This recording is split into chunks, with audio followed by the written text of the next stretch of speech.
महाराज जी मैं चाहकर भी गलत आचरण नहीं रोक पा रहा हूँ। गलत आचरण हो जाने पर मन बार बार जलता है। महाराज जी मुझे बल दो, मैं गलत आचरण ना करूं। नाम महाराज जप, जी नाम जप। श्री राम नाम जी का जप निरंतर अभ्यास। नहीं, ऐसा गलत कह रहे हो। निरंतर नाम जप करोगे और रोक नहीं सकते, ऐसा कैसे कहे? जवान शरीर है, 16 वर्ष की वैश्या है, अब भ्रष्ट करने के लिए आई है एकांत में ठाकुर हरिदास जी के पास। और हरे कृष्ण कृष्ण कृष्ण हरे हरे, हरे राम राम राम हरे, 3 लाख नाम जप करते हैं। क्या प्रभाव हुआ? वो वैश्या हरिदासी बन गई, लेकिन हरिदास जी के हृदय में काम उत्पन्न नहीं कर पाई। भगवान नाम में अपार जो संत का हृदय है, ऊसर बरसई तृण नहीं जामा, संत हृदय जिम उपज न कामा। यदि नाम जप करोगे तो ये बात नहीं आएगी कि हम जीत नहीं पा रहे हैं। नाम जप करो, अच्छे से नाम जप करो, भगवान से प्रार्थना करो, मोबाइल से गंदी बातें मत देखो, गंदे बच्चों का संग मत करो, गंदा आहार मत पाओ, तब संयम में आ जाओगे। समझ पा रहे हो? दंड बैठक मारते हो कितने मिनट? बस बैठा। अच्छा, 1-2 किलोमीटर दौड़ लगाओ, लगाते हो? और नाम जप करो। फिर कैसे? क्या गंदी आदत है तुम्हारी? वही महाराज जी ब्रह्मचर्य नष्ट हो जाता है इसका। ब्रह्मचर्य अपने आप थोड़ी नष्ट होता है, बहुत अशांत है महाराज जी। हमारी गंदी आदतों के कारण होता है। ब्रह्मचर्य अपने आप नष्ट नहीं होता। ब्रह्मचर्य ऐसा नहीं है घी में ताप लगेगा तभी पिघलेगा, ऐसे नहीं है। उसके बाद शांत होता है, लेकिन बड़ी दिन में फिर गिर जाता है। सावधान रहो, धीरे धीरे अभ्यास में और बढ़ाते जाओ, अंतराय पड़ता जाएगा। नाम जप और बढ़ाते जाओ, गंदी बातें देखना बंद करो। गंदी बातें देखो। अब आपको सच्ची बताएं, बिजली बिना कनेक्शन के नहीं जाती है, कनेक्शन होगा तभी बिजली जाएगी। ऐसे ही मन हमारा गंदगी में तभी जाता है जब कनेक्शन होगा। कुछ देख रहे हो, कुछ सुन रहे हो, कुछ बोल रहे हो, कुछ कर रहे हो, तभी मन तुम्हारा गंदगी में जाएगा। नहीं, स्फुरणा होती है, शांत हो जाती है। तो हमारा मन जैसे भगवान से विमुख होकर जब विषय में जाता है ना, तो या तो हमारा भोजन बिगड़ गया या हमारा दृश्य बिगड़ गया। कोई हमने गंदा दृश्य देख लिया, दृश्य से भी होता है। सौभरी जी यही वृंदावन में मछली को मैथुन करते देख करके काम से पीड़ित हो गए और मानधाता की 50 पुत्रियों से ब्याह किया। अजामिल ने जंगल में वैश्या और वैश्यागामी पुरुष का संसर्ग देखा और भ्रष्ट होकर के वो वैसे ही हो गया। तो दृश्य भी बिगाड़ देता है हमारे चित्त को, संसर्ग भी बिगाड़ देता है, भोजन भी बिगाड़ देता है। तो हम दृश्य से बचें, संसर्ग से बचें और नाम जप करें तो निश्चित है जितने साधु महात्मा है सब भगवान के बल से ही तो ब्रह्मचर्य है, भगवान के बल से ही तो अच्छे आचरणों वाले हैं। इसलिए हमें लगता है भगवान का बल आश्रय लो और चिंता मत करो। अभी तो बच्चे हो, निकल जाओगे, अच्छे से निकल जाओगे यदि सही ढंग से चलोगे तो। ठीक है? श्वेता सिंह सिन्हा जी कानपुर से। राधे राधे महाराज जी। महाराज जी शरीर में प्राण क्या है, इसमें निर्धारण का खेल कौन कर रहा है और कैसे? 5 प्राण हैं, उनको 10 प्राण भी कहते हैं। ये जो वायु आ जा रही है ऊपर नीचे, जैसे अपान वायु जो नीचे से निकलती गुदाद्वार से, प्राण अपान व्यान समान उदान, इन 5 प्राणों के द्वारा हमारे शरीर का संचलन हो रहा है। ये प्राण आना, प्राणवायु जाना, नीचे से प्राणवायु निकलना और प्राणों के द्वारा पूरे शरीर का संचलन होना।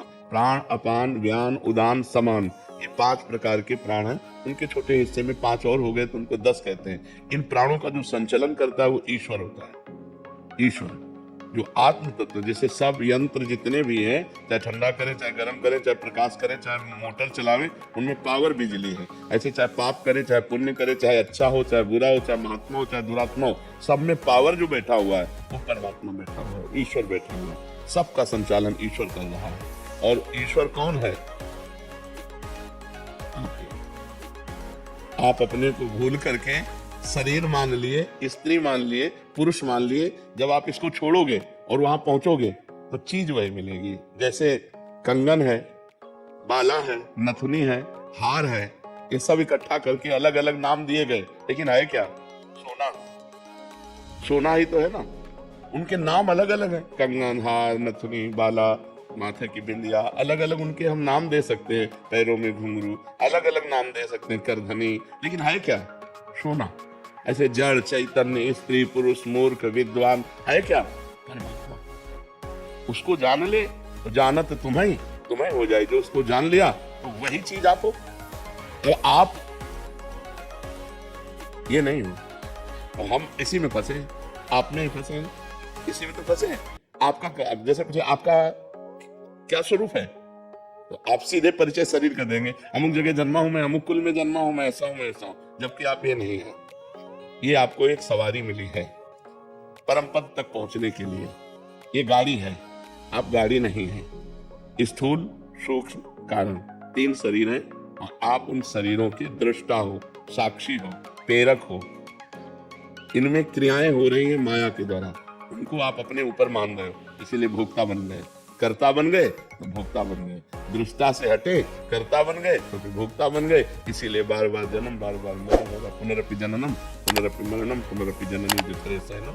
इसको समझो, नाम जप करो, शास्त्र स्वाध्याय करो, सत्संग सुनो, पवित्र आचरण करो। हमारी ये बात सब मान लो तो सबका मंगल हो जाएगा, सब दुख नष्ट हो जाएंगे। परमार्थ बहुत ऊंचाई है, पर इतना करो, नाम जप करो। गंदे आचरण जो जानते हो वो कदापि मत करो, गंदा भोजन मत करो, दूसरों की भलाई करो। अभी आनंद आ जाएगा। मनुष्य जीवन आनंद लेने के लिए, लेकिन हम लोगों ने गलत जगह आनंद को स्थापित किया। मन विचार में लग गया, चोरी में लग गया, हिंसा में लग गया, नरक, जेल, यही भोगना पड़ रहा।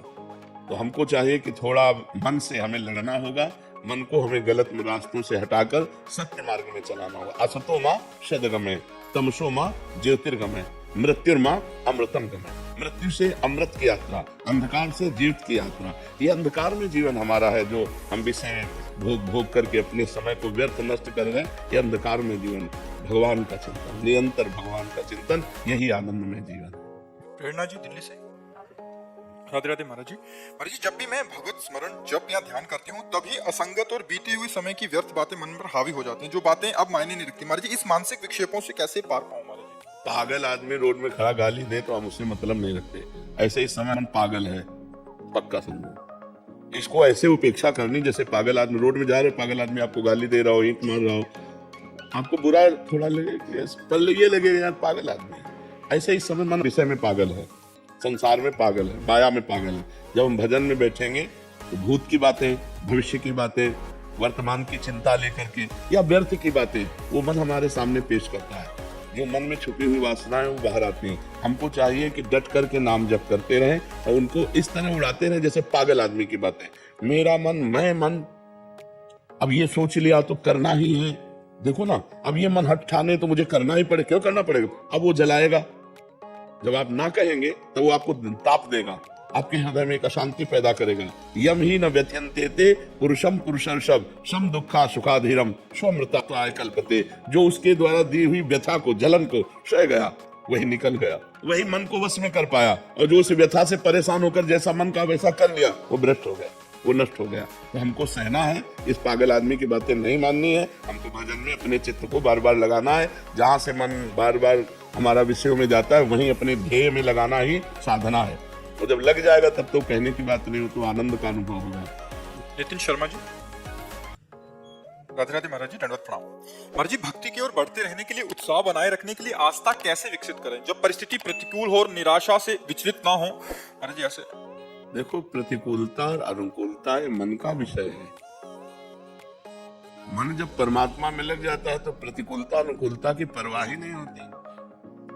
जब तक प्रभु में मन नहीं लगता है तो मन ही तो प्रतिकूल और अनुकूल दुख सुख का भोगता है। और सावई मना कृष्ण पद अरविंदे हो।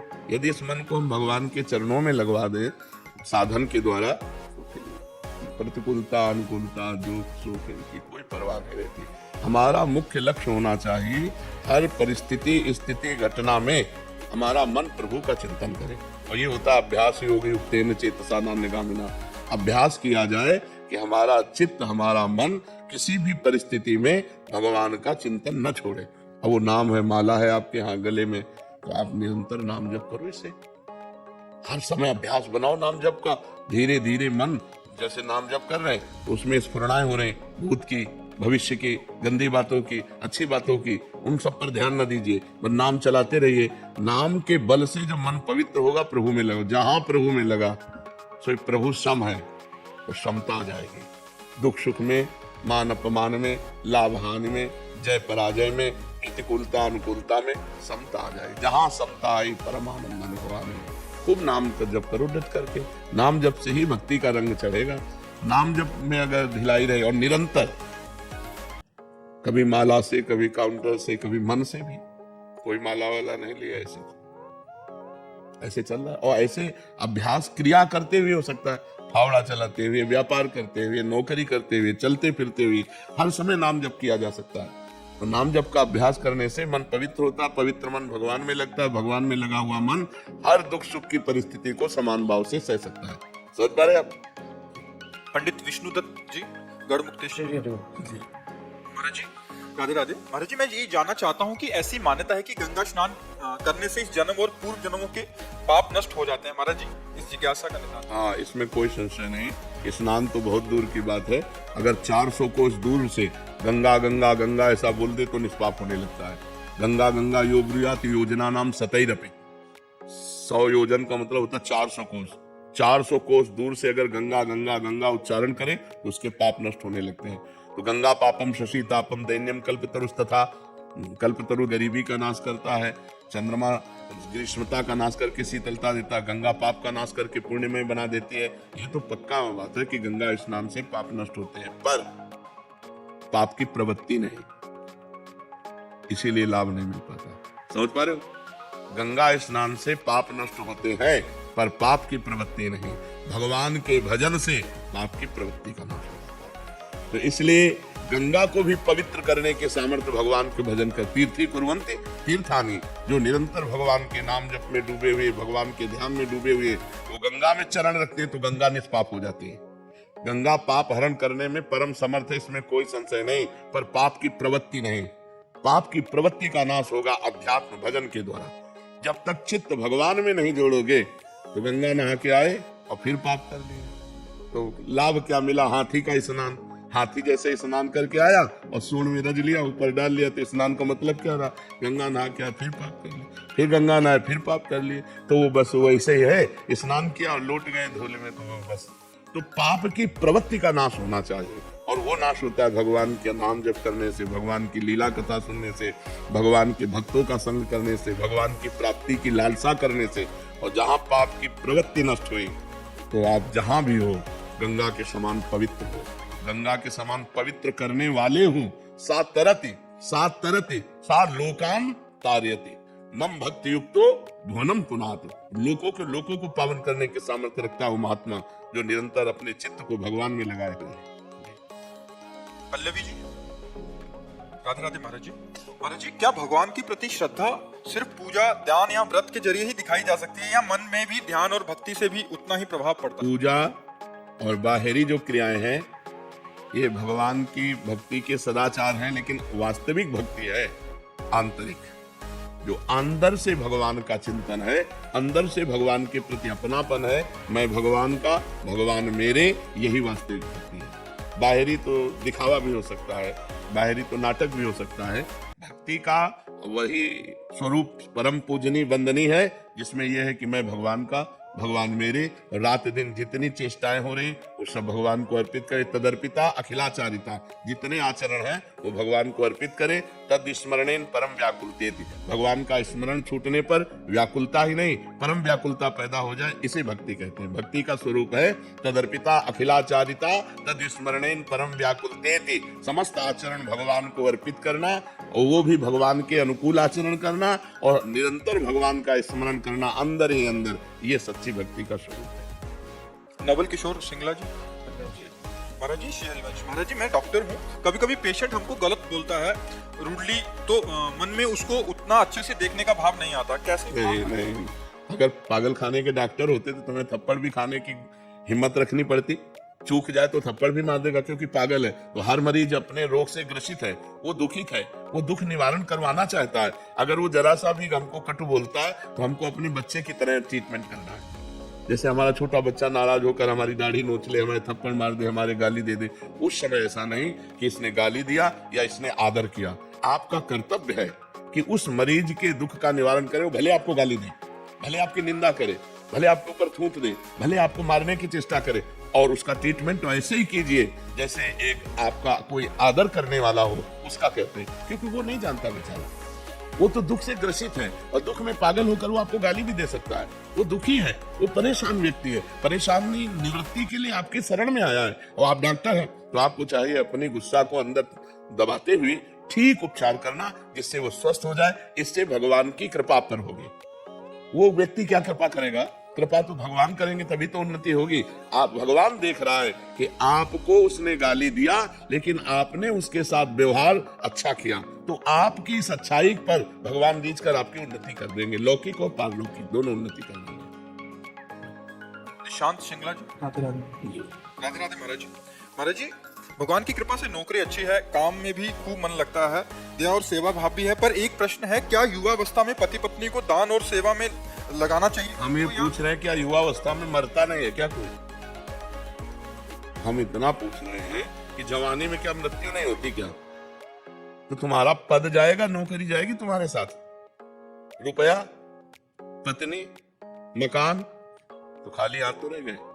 तो हमको जब से होश हो जाए तब से नाम जप करना चाहिए, और अगर हमारे पास 4 रोटियां हैं तो 1 रोटी भूखे को देना चाहिए। मनुष्य है हम कोई पशु पक्षी नहीं है। अगर 4 रोटी भगवान ने हमें दी है तो 1 रोटी हम किसी भूखे को देकर, पशु पक्षी गाय मनुष्य किसी को हम 1 रोटी खवा सके, इतना हमें योग्यता होनी चाहिए और नाम जप होना चाहिए। इसमें जवानी बुढ़ापा किसी कोई लेना देना नहीं, कभी भी हम मर सकते हैं। हमको परलोक की तैयारी करनी है, यहाँ का यही सब रह जाएगा, हमारे साथ कुछ नहीं चलेगा। तो जो चलेगा वो तो कमा ले, चलेगा दूसरे के प्रति दिया हुआ दान, चलेगा परोपकार, चलेगा भगवान नाम, चलेगा दूसरे के कष्ट में जो परोपकार किया वो तो आपके साथ। जो धन है, ये इनका कहना आगे कि जो धन है उसको अपने बच्चों के भविष्य के लिए रख दें, या कुछ हिस्सा निकालिए, 100 में 10 रुपया निकालिए, 100 में 10 रुपया निकालिए कि पशु पक्षियों को गौ सेवा, मनुष्य सेवा, जहाँ ऐसे बीमार लोग हैं जिनके पास पैसा नहीं है, तो हम अगर 10-10 रुपया इकट्ठा करके और अगर हम 500 रुपया 2-4 महीने में किसी मिशन में दे देते हैं तो हमारा धर्म कार्य में लग जाएगा।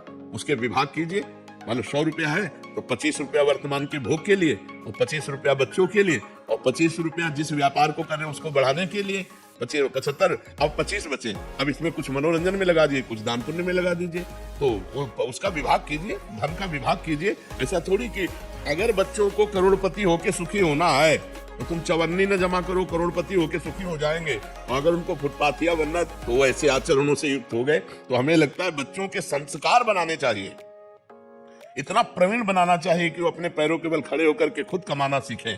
बैंक बैलेंस खास बात नहीं है, बच्चों के लिए बैंक बैलेंस खास बात नहीं है, वो प्रमादी बना देगा। बच्चों को जरूरी है कि उनको इतना, भले कुछ नहीं आता तो लेबरी करो, तुम्हें कुछ नहीं आता एक साइकिल सुधारना सीखो, कुछ कर्तव्य करना सीखो। ये नहीं है कि हम रईस है, नहीं, छोटा से छोटा काम बच्चों को सिखाना चाहिए कि कल की परिस्थिति यदि ऐसी आवे तो तुम प्रवीण होकर भोजन पा सको। बैंक बैलेंस के सहारे तुम प्रमादी या अभिमानी मत बनो। कुछ हिस्सा पिता ने जैसे हमको प्रॉपर्टी दी है ऐसे हम अपने बच्चों को दें, हमारा कर्तव्य है। ऐसे वो बात तो ठीक है, लेकिन बच्चों की यदि उन्नति चाहते हो तो संस्कार उनमें बनाओ, उनमें आध्यात्मिक संस्कार बनाओ, उनमें मानवता भरो, उनमें सद्गुण भरो, तभी वो सुखी रहेंगे। नहीं तो देखो, एक गलती की आजीवन जेल, क्या करेगा तुम्हारा बैंक बैलेंस?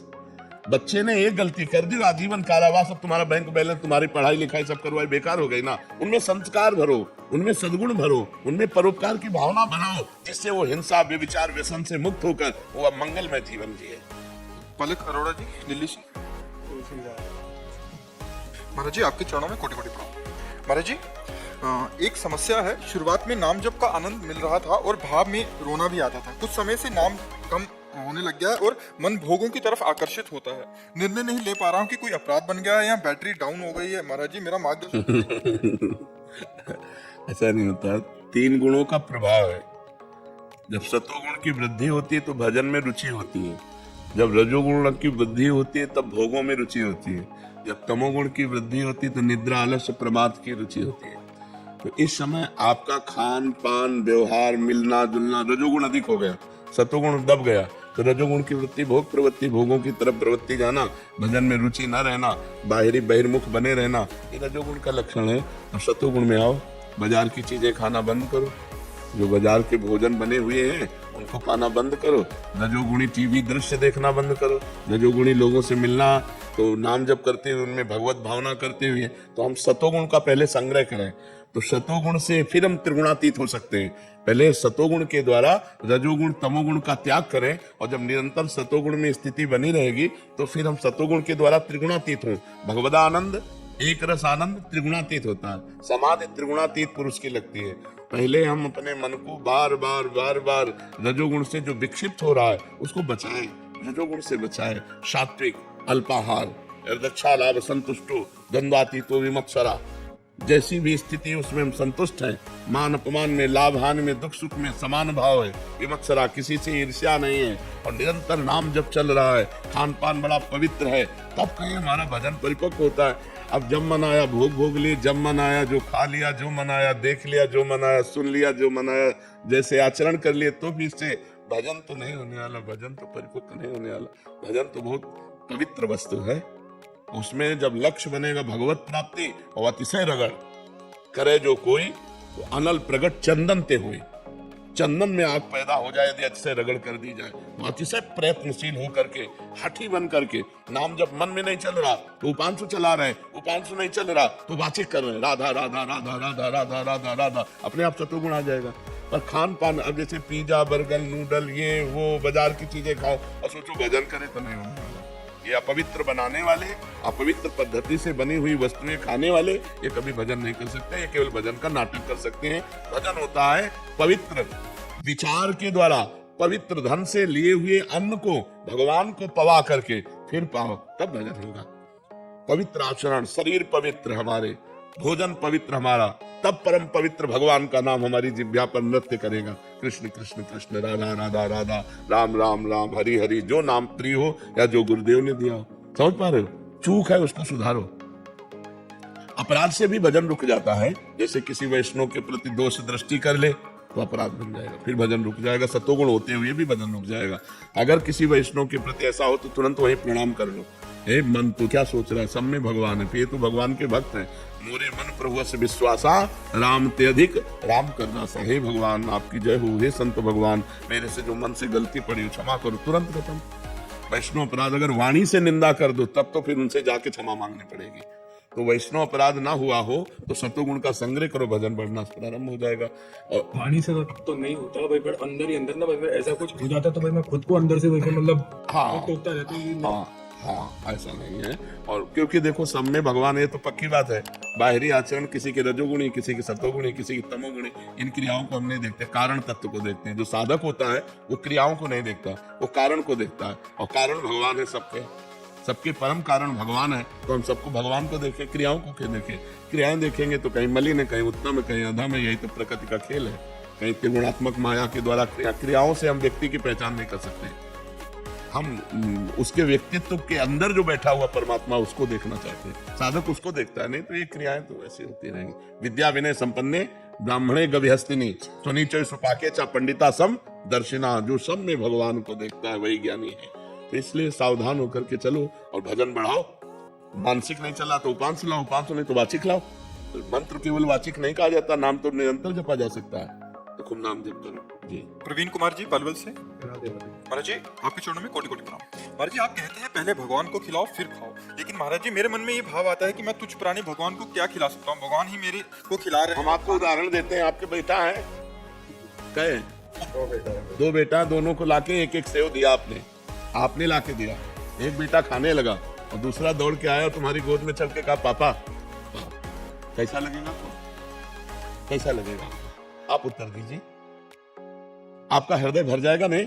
आप उसके हाथ से सेव लेकर अपने हाथ से पवाएंगे और दुलार करेंगे। क्यों? क्योंकि आपके द्वारा दी हुई वस्तु जब आपको समर्पित किया तो आपका हृदय भराया। वही हम सिखा रहे हैं। तो दियम वस्तु गोविंदम तो भ्रमेयो। इसमें उस बालक को जिसने स्वयं खाने लगा वो भी तुम्हारा बेटा है, तुम्ही ने लाके दिया है, लेकिन तुम्हारी उतनी कृपा नहीं होगी जितनी कृपा इस बालक पर होगी। यार इतना छोटा सा बालक और दौड़कर हमारी गोद में आकर हमको पवाने लगा, मतलब तुम्हारा हृदय न्यौछावर हो जाएगा कि नहीं? वही हम कर रहे हैं कि भगवान का हृदय तुम पर न्यौछावर हो जाए। तो भगवान के द्वारा दी हुई वस्तु भगवान को प्यार से पवाओ तो तुम्हारे ऊपर न्यौछावर हो जाएंगे। बात समझ में आ रही कि नहीं? सुधा शास्त्री जी आप। राधे राधे महाराज जी आपके चरणों में कोटि कोटि प्रणाम। महाराज जी आप कह रहे हैं कि आप 65 वर्ष के हो गए हैं, बचपन से इतना जब तब गायत्री अनुष्ठान आज तक हर रोज करते आई हूँ। मेरे पुत्र की आयु 40 वर्ष है, मानसिक विकलांग है और उसको छोड़ के मैं कहीं जा नहीं सकती। तो महाराज जी क्या मेरे जीवन भर का जब तब मेरे पुत्र का कुछ भला होगा उसके खाते में मेरे द्वारा किया गया जब तब जमा कर सकती हूँ? हाँ, यदि आप ऐसा करोगी तो हो जाएगा। अपने पुत्र को दे दीजिए, पुत्र के पास पहुंच जाएगा। उसकी प्रक्रिया है, पहले श्री कृष्णार्पणमस्तु करो, पहले सरकारी बैंक में जमा करो। श्री कृष्णार्पणमस्तु करके हे भगवान हमारे पुत्र को ये जप, ये जो भी हमारा साधन है तो उसको प्राप्त हो जाएगा। ऐसा राधा वल्लभ श्री हरि कृष्ण। मैं जी आपके चरणों में कोटि करता हूँ। महाराज जी, कर्म योगी, स्थित प्रज्ञ और प्रेम लक्षणा भक्ति में क्या संबंध है? क्या तीनों एक साथ संभव है? कर्म योगी, स्थित प्रज्ञ और प्रेम लक्षणा भक्ति, इन तीनों में क्या कोई संबंध है? क्या एक साथ संभव है? नहीं। स्थित प्रज्ञ सिद्ध पुरुष है जो सबसे परे पहुंच चुका है। स्थित प्रज्ञ का मतलब समझते हो? सिद्ध पुरुष जो भगवदाकार वृत्ति को प्राप्त हो चुका है, अब उसके लिए कोई कर्म नहीं है और उसके लिए कोई कर्तव्य नहीं है। जो हो रहा है वो हो रहा है प्रकृति में, उसके शरीर के द्वारा उसका शरीर से कोई संबंध नहीं रहता। जो स्थित प्रज्ञ है वो निरंतर भगवदाकार वृत्ति में जो डूबा हुआ है, जो संसार की स्मृति से रहित हो चुका है, उसे स्थित प्रज्ञ कहते हैं। कर्मयोगी को कहते हैं जो शास्त्र के अनुसार निष्काम भाव से जगत प्रीत्यर्थ या भगवत प्रीत्यर्थ कर्म करता है। प्रेम लक्षणा जो नवधा को भी पार करके प्रेम को भगवान को प्राप्त हो गया। तीनों का अलग अलग मार्ग एक कैसे है? समझ पाए कि नहीं पाए?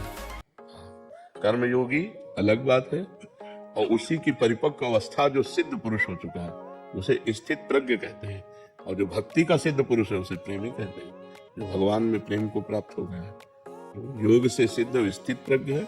जो कर्म योग है वो शास्त्र सिद्धांत के अनुसार किया हुआ जगत प्रीत्यर्थ साधन को कर्म योग कहते हैं। वो अभी सिद्ध थोड़ी ना, सिद्ध पुरुष को स्थित प्रज्ञ कहते हैं।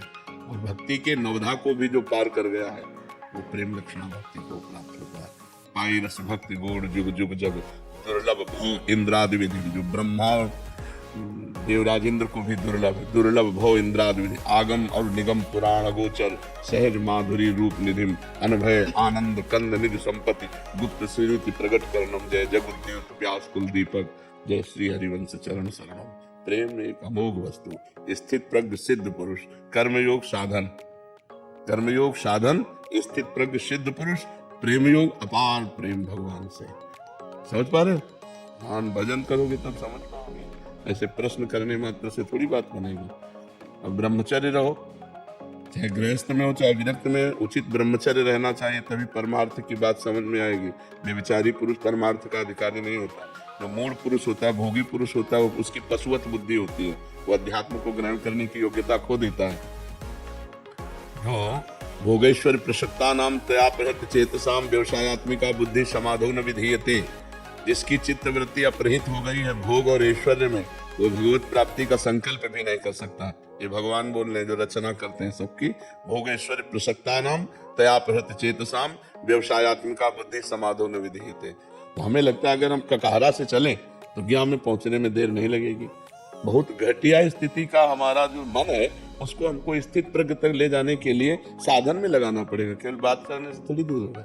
इसलिए हमें ककहरा से चालू करना चाहिए, तो हम ज्ञान तक सही में पहुंच जाएंगे। हमारा अधिकार है, अब जितनी भी स्थितियां हैं मनुष्य योनि को ही प्राप्त करने के लिए लिखी है। हम साधन पक्ष में चलें, और बहुत बढ़िया है कि आप अध्यात्म में रुचि रखते हैं और साधन पक्ष को पुष्ट कीजिए। नाम जप करो और ब्रह्मचर्य से रहो जब तक ब्याह हो तो फिर उचित ब्रह्मचर्य का खंडन करना चाहिए। ब्रह्मचर्य एक अमोघ शक्ति है, वीर शक्ति ही भगवान के मार्ग में, संसार के मार्ग में जहाँ जिधर चाहे उधर उसको महाबलशाली बनाती है। अंदर से आत्मबल ब्रह्मचर्य बल है। आज सब व्यभिचार बल में उतर चुके हैं, ब्रह्मचर्य की तो धज्जियां ऐसी तैसी कर रहे हैं।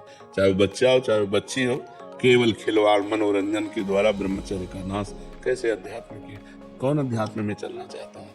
सब नाना प्रकार की वासनाओं के बसीभूत होकर के व्यभिचार, व्यसन, हिंसा, चोरी, मनमानी आचरण में उतरे हुए। अध्यात्म बहुत पवित्र मार्ग है जिसमें इंद्रियों का दमन, मन का दमन करके फिर सच्चिदानंद स्वसुख में वर्णन किया। ये सब नरक के हेतु है, अध्यात्म परम पद में पहुंचाने वाला है। तो हमें बहुत सावधानी से चलना चाहिए। ठीक है।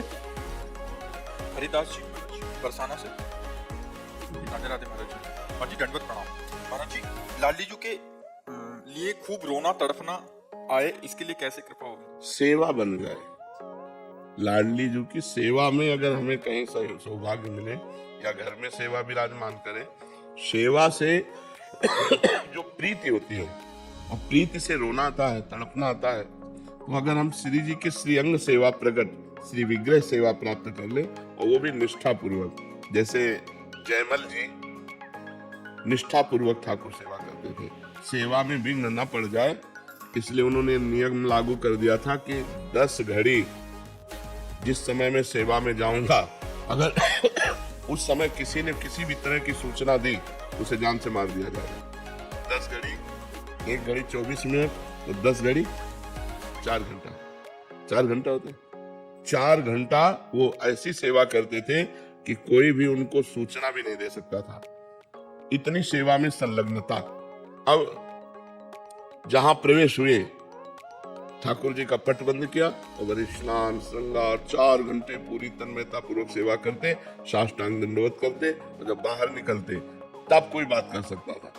ये माडोर एक राजा, माडोर का राजा था, उनका भाई था, उसके मन में आया कि 4 घंटे कोई सूचना दे नहीं सकता और 4 घंटे में हम विजय प्राप्त कर लेते हैं। उसने आसो पास जो है जयमल जी की राजधानी को घेर लिया। अब जब ये सूचना पहुंचे तो किसी की हिम्मत नहीं कि सेवा में वो है और जाए, क्योंकि मार डाला जाएगा। तो सबने कि युद्ध करने में तो हम समर्थ है, पर बिना राज आज्ञा के युद्ध कैसे प्रारंभ हो। और जयमल जी का नियम था 4 घंटे कोई सूचना नहीं दे सकता, नहीं तो मारा जाएगा।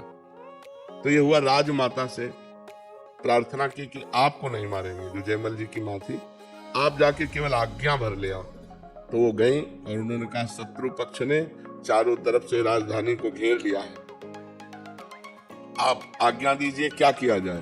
तो उनका राम जो करेंगे वो सब भली होगी। पीछे मुड़कर नहीं देखा, सेवा नहीं रोकी, और कहा जो राम करेंगे वो भली ही होगी, भगवान जो करेंगे वो भली ही होगी, जा। तो वापस चली गई, आज्ञा तो हुई नहीं। भगवान ने जब देखा कि मेरे आश्रित इतना मेरी सेवा में संलग्नता, तो स्वयं भगवान राजपूत सिपाही का वेश धर करके जयमल जी के घोड़े पर चढ़े और जाकर के युद्ध किया, सबको मूर्छित कर दिया, घायल कर दिया, मारा एक को भी नहीं, सब मूर्छित हो गए बाणों की वर्षा से सब। अब जयमल जी जब 4 घंटा अपनी सेवा करके निकले, तब उन्होंने कहा हमारा घोड़ा लाओ, मैं अभी शत्रु पक्ष को उत्तर देता हूँ। घोड़ा हाँफ रहा था और पसीना से लथपथ था। तो उनका ऐसा लग रहा है ये तो बहुत युद्ध करके आ रहा है, ये घोड़ा हाँफ क्यों रहा है हमारा। किसी ने इसका तो कोई पता नहीं, पसीना पसीना घोड़ा। और दूसरा घोड़ा, राज घोड़े तो बहुत होते हैं, दूसरा घोड़ा मंगाया। जब वहां गए तो सब मूर्छित पड़े। तो जो शत्रु पक्ष का राजा था उसको चेतना दिलाई, जो ही चेतना दिलाई, सो जयमल जी के हाथ जोड़ के कहा मुझे एक बार उस सैनिक के दर्शन करा दो, जो आपका एक सिपाही आया इतना बलवान कि सबको मूर्छित कर दिया, मारा किसी को नहीं, और हमको तो बाणों से भी घायल किया, अपने नेत्रों से भी घायल किया। एक बार हमको अपने सिपाही के, श्याम सिपाही के दर्शन करा दो, और जो श्याम रंग का था। तो जयमल जी ने कहा श्याम रंग का सिपाही, तो उनकी समझ में आया वो तो मेरे भगवान थे जिनकी मैं सेवा में था। लौट के आए, घोड़े की परिक्रमा की, आरती उतारी कि भैया मेरे को तो आज तक दर्शन नहीं हुए, लेकिन तेरे को दर्शन भी हो गए और तेरे को स्पर्श भी प्राप्त हो गया। बार बार घोड़े का आलिंगन किया, घोड़े की आरती उतारी, घोड़े की दंडवत की। तो जब हम भगवान की सेवा में इस तरह तन्मय होते हैं कि हमें कुछ भी हो जाए, हम सेवा से नहीं निकल सकते, तब हमें प्रीति हो जाती और फिर भगवान बाहर ले लेते हैं। अभी मान लो अगर निष्ठा ना होती तो सूचना मिलते है कि शत्रु पक्ष ने घेर लिया है, तो सेवा छोड़कर युद्ध के लिए, तो फिर यह घटना थोड़ी घटती। इतनी सेवा में तन्मयता हो कि किसी भी तरह से हम सेवा में विक्षेप न सहे, तो लाडली जी से हम तो प्रीति हो जाएगी। फिर जिससे प्रीति हो जाती है उससे प्रगट में मिलने का मन होता है। एक बार प्रगट में मिले, फिर तड़पना, रोना, सिसकना, यही उसको जीने का रास्ता मिलता है। जो भगवत प्रेमी होता है तो तड़पना, सिसकना, रोना। तो हम सेवा पर विशेष ध्यान दें। हमारी श्री जी राई की सेवा को मेरु के समान समझते हैं। तो फूल सेवा, श्रृंगार सेवा, पोछा सेवा, सोहनी सेवा, जैसे आप बरसाना में भी रहते हैं तो लाडली जी के महल में कुछ न कुछ सेवा लिए, प्रगट में श्री ठाकुर जी विराज, घर पे विराज। हाँ, तो फिर उनकी सेवा करो खूब। सेवा में, सेवा से ही प्रीति होती है और प्रीति में ही तड़पना, रोना होता है सेवा। पहले श्री जी लाडली जी का अनुभव होते थे, अब कुछ दिनों से अनुभव हमारा होता है। तो देखो खान पान तो नहीं बिगड़ गया, कोई रसिकों का अपराध मानसिक तो नहीं बन गया। नहीं तो ये तो प्रतिक्षण वर्धमानम, प्रतिक्षण वर्धमान माने बढ़ना चाहिए। एक रुक क्यों गया, घट क्यों गया, तो 2 ही कारण होते हैं। एकदम रुक जाना तो किसी रसिक के प्रति हे भाव भी हो गया तो रुक जाएगा। जैसे हरिराम व्यास जी के हृदय में एक बार कबीरदास जी के प्रति भाव आया कि तो निर्गुणिया संत हैं, निर्गुण निराकार भगवान की उपासना करते हैं, ये निकुंज प्रेम रस ऐसा तो हरिराम व्यास जी के हृदय की लीला रुक गई जो प्रभु की चलती थी। तब हरिवंश महाप्रभु से कहा, तो हरिवंश महाप्रभु ने कहा भगवान के किसी लाडले का अपराध बन गया, तो उनका ऐसा तो हम क्यों वैष्णव अपराध करेंगे, तो उनका ध्यान करता, उनका कबीर दास जी के प्रति ऐसा कहा, तो बोले यही अपराध बन गया। तो अब कबीर दास जी को रिझाओ, तो यमुना किनारे फिर कल में साचो भक्त कबीर ऐसे पद की रचना करके गायन किया, तो यमुना जी की धारा से कबीर दास जी प्रकट हुए। तो कबीर दास जी ने कहा कि भगवान अलग अलग संतों को अपने नाम रूप लीला धाम का प्रचार प्रसार करने के लिए भेजते हैं। इसका मतलब ये थोड़ी है कि भगवान उसको रस से वंचित कर देते हैं, सब रस का अधिकारी भक्त होता है, तब वो समझे। तो कहीं किसी संत भक्त वैष्णव के प्रति थोड़ी हमारी मलिन बुद्धि हो जाएगी, तो फिर हमारा जो है भाव रुक जाएगा, फिर हमारे चिंतन में कमी आ जाएगी। महाराज जी, भौतिक जीवन में समाज में हमारे विचार सामने वाले के प्रति अच्छे होने पर भी कभी कभी सामने वाले के भाव हमारे प्रति गलत होते हैं। क्या फर्क पड़ता है, हमें क्या फर्क पड़ता है? गलत और अच्छे की पहचान करने में कभी कभी गलती हो जाती है और उसके भाव हमारे प्रति गलत हैं, ये समझ बाद में आता है। नहीं, हमें कोई फर्क नहीं पड़ता। तेरे विचार गलत हो तो हमारे विचार तेरे लिए अच्छे है ना, ये हमारे कोई फर्क की बात नहीं। हमारे द्वारा गलती नहीं होनी चाहिए, इसके बाद कोई गलत करता है तो मेरे रक्षक भगवान है, मेरा कोई बाल बांका नहीं कर सकता है। अब हमने आपके प्रति अच्छा बर्ताव किया, आप हमारे प्रति बुरा बर्ताव कर रहे हैं, तो हमें आपके प्रति शिकायत नहीं। मेरा कोई कर्म है जिसका परिणाम मुझे भोगना है, आपको निमित्त बना करके वो कर्म हमारे ऊपर लागू हो रहा है, हम आपको कभी दोषी नहीं ठहराएंगे। ये परमार्थ है, अध्यात्म है। हाँ, आपका स्त्री शरीर है, स्त्री शरीर में यदि कोई किसी भी तरह की काम जनित हरकत करता है तो उसको बर्दाश्त करने की जरूरत नहीं है। हमारे सरकारी कानून है, उन कानूनों का सहारा लीजिए और बचिए। पहली हरकत में ही उसको दंड देने का विधान कीजिए, दूसरा कदम बढ़ाने की कोशिश ना होने पावे। ये अध्यात्म को समझिए। अध्यात्म का आंतरिक विषय अलग है और बाह्य विषय अलग है। व्यवहार का विषय जैसे आपका स्त्री शरीर है और आपको कोई छेड़ रहा है, आप कह दो क्षमा, तो दूसरी बार पकड़ लेगा वो आपको। और कानून इस समय भारत की स्त्रियों के प्रति बहुत सपोर्ट में है, बहुत सुंदर सुंदर कानून बने, दुरुपयोग न करें। लेकिन अपने प्रति अगर कोई ऐसा अक्षम्य अपराध करने की सोचे तो उसको रास्ता न दे, क्योंकि आजकल राक्षसी बुद्धि बढ़ रही है, बच्चियों के प्रति बड़ा क्रूर स्वभाव बन रहा है। हाँ, तो हमारा बिल्कुल पहले कदम में ही, पहली दृष्टि में ही आप तुरंत कानून का सहारा लो और उनको दंड दिलवाओ। ये ऐसे लोग क्षमा के पात्र नहीं होते। एक डर सा बन जाता है महाराज जी कि हमारे परिवार को कोई विक्षेप ना कर दे या ऐसा। जो होगा देखा जाएगा। भगवान है, सबके सोचने मात्र से थोड़ी हो जाता है। अगर नाश लिखा होगा तो नाश हो जाएगा। ऐसे कैसे तुम नाश करो? तुम ब्रह्मा हो क्या? तुम भगवान हो क्या? देखेंगे हम। बिल्कुल डरपोक नहीं बनना चाहिए, बिल्कुल हिम्मत रखना चाहिए। देखेंगे अगर हम ऐसे हो, देखो बिल्कुल फिट तैयार रहना चाहिए। मरना जिस दिन है उसी दिन मरेंगे, लेकिन इसके बीच में तुम हमको हस्तक्षेप करोगे, बिल्कुल कड़क रहना चाहिए। और अगर ये जरा भी इस तरह का कि एक दो लोग हस्तक्षेप कर रहे हैं तो किसी तरह बचकर निकलना चाहिए और इसके बाद फिर सरकारी सहयोग लेकर के अपने बचाव पक्ष को रखना चाहिए। ये समाज अब ऐसा नहीं क्षमा करने लायक। अब नए नए बच्चे बहुत उद्दंड होते चले जा रहे हैं, बहुत उद्दंड, नशा करने लगे हैं, गंदी बातें देखते हैं मोबाइल में और उसी का प्रयोग प्रैक्टिकल करना चाहते हैं। तो गंदे आचरण, गंदी बातें हो रहे हैं। तो हम बहनों से प्रार्थना करते हैं, बिल्कुल क्षमा मत करो। जी, एक समाधान और दे दीजिए। महाराज जी, हमसे गलती हो गई और सामने वाला हमें बहुत ब्लैकमेल कर रहा है और फिर गलती पे गलती बन रही है। ऐसी स्थिति में हम बिल्कुल ब्लैकमेल नहीं होना चाहिए। अगर हमसे गलती हो गई तो एक बार गलती हो गई, माना कि तेरे साथ एक बार गलती हो गई तो थोड़ी मम्मी जाने, पापा जाने, विश्व जाने, तो बार बार थोड़ी हम ब्लैकमेल होते रहेंगे। एक बार हमसे त्रुटि हो गई, एक बार गलती हो गई, दबना नहीं चाहिए कि एक बार हमसे गलती होगा, भेद खुल जाएगा। महाराज जी, मेरी 17 साल की बेटी है जी, वो जैसे एक्टिवा पे जाती है, वो मुझे घर आके बोलती है मम्मा पापा की उम्र के ऐसे गलत। बिल्कुल नहीं। आजकल उम्र का नहीं, सबकी बुद्धि भ्रष्ट है। जो भगवान से बिलग है, जो धर्म से बिलग है, जो अध्यात्म से बिलग है, भरोसे लायक नहीं। 80 वर्ष का भी। इसलिए आज का जो समय है, अध्यात्म से जो जुड़ा नहीं है, जो अध्यात्म से जुड़ा नहीं, अध्यात्म से जुड़ा है तो देखो ये बच्चा है, ये रो के कह रहा मेरे से गलती, गंदी बातें अंदर आती है। अध्यात्म से जुड़ा है तो सभा में छोटा बच्चा है, कह रहा मेरे अंदर गंदी बातें आती है। और अध्यात्म से ना जुड़ा हो तो इतनी बात कैसे कह सकता है? अध्यात्म के बिना जुड़े पशुता नहीं जाती, आसुरी प्रवृत्ति नहीं जाती।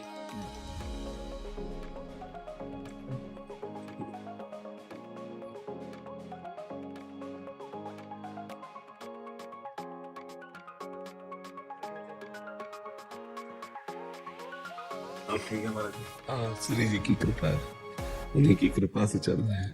बहुत कुछ जिंदगी में चेंज कर लिया महाराज जी। हाँ, और आपका प्रवचन सुन के, संत जनों के साथ चल के, और बहुत चीजों को पूरे परिवार में बहुत चेंज आया। हाँ, सत्संग से प्रभाव पड़ता है। और ठाकुर जी की, राधा रानी की इतनी कृपा है कि अब लगता है कि बस कैसे ऐसा कार्य करूं कि और राधा नाम बढ़ाएं और भगवान का नाम लोगों में। हाँ, ये बहुत उत्तम बात रहेगी कि जो नौजवान भाई हैं, जो अध्यात्म से विमुख हैं और रजोगुण में बढ़ रहे हैं, आधुनिकता में बढ़ रहे हैं, जो संसारिकता में बढ़ रहे हैं, उनको संसारिकता की हवा से मोड़कर थोड़ा राधा नाम की तरफ लाया जाए, अध्यात्म की तरफ लाया जाए तो ज्यादा अच्छा रहेगा। क्योंकि अब देखो, जो नौजवान भाई हैं वो व्यसन में, व्यभिचार में, गंदे आचरणों में प्रवृत्त हो रहे हैं। तो अगर उनके अंदर आध्यात्मिकता का थोड़ा भी बीज बो दिया जाए तो सुधार हो सकता है। नहीं तो ये आसुरी प्रवृत्ति उनका जीवन बर्बाद कर रही, औरों का जीवन बर्बाद कर रही। अब अगर संयम नहीं है तो फिर कितनी दुर्दशा है जीव की। एक गलती आजीवन कारावास, एक छोटी सी गलती पूरा मुंह में कालिक पोत जाना। तो अगर थोड़ा अध्यात्म है तो संयम के द्वारा वो अपने आप को संभाल सकता है। तो ये आप समाज में जाते हैं, समाज में मिलते हैं, तो आप जो बोलोगे वो 4 नौजवानों पर प्रभाव पड़ेगा। जैसे आप आए हैं, 4 नौजवानों पर इस बात का प्रभाव पड़ता है। तो जैसे ये सब, तो ये देख करके हजारों नौजवान जिनकी अश्रद्धा थी,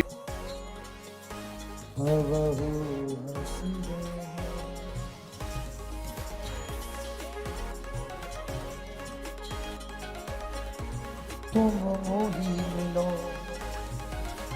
मिलो ना कृपा निधि, मोको ढूंढत तो भटके हो। तुम मेरी सुनो ना किशोरी,